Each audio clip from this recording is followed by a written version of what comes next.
Let's take a look at how to name an amide.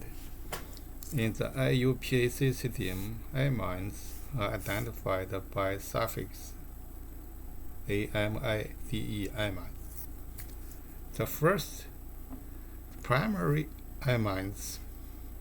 All the primary amides are named by replacing the OIC acid or AC acid ending of a common name with the suffix amide.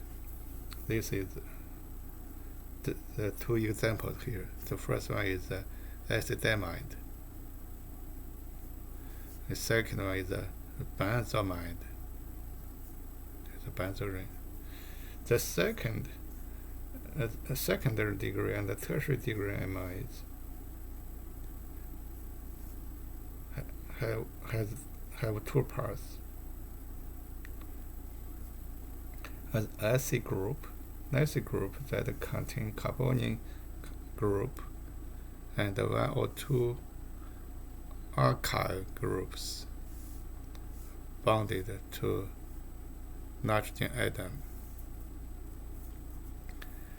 First, name an alkyl group or groups bonded to the N atom of the amide using prefix N, capital N, preceding the name of each alkyl group.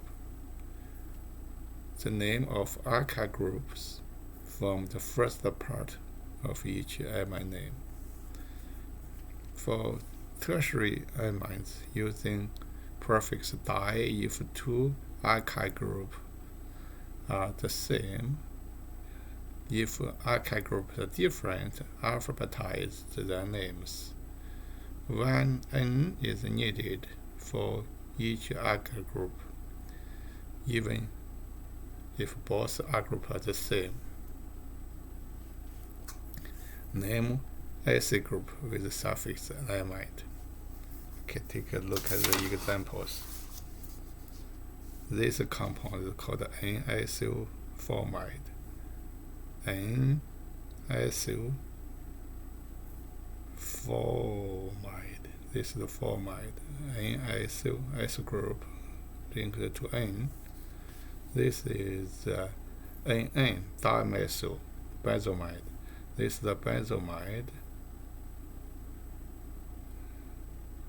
The two methyl group, both linked to N. It's N dimethyl benzamide.